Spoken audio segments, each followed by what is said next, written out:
Vanessa Tapire. I'm a factory worker in Japan and I've been working here almost a year. Is yun po na tutulungan ko po financially yung pamilya ko. Sa awa po ng Diyos, nakapagpundar na rin po ako ng bahay sa isang subdivision. Then as a single mom, nasusupport ko po ng maayos yung anak ko. Unang-una yung kultura nila, disiplinado sila. Tapos yung sweldo, napakataas ng sweldo dito kumpara sa atin. And then yun nga, maganda rin yung benefits, napakatahimik, napakalinis ng paligid.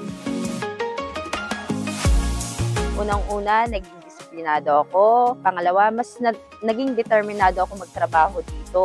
Mas natulungan ko yung pamilya ko, mas umayos yung buhay ko. And then, unti-unti ko nang natutupad yung mga pangarap ko.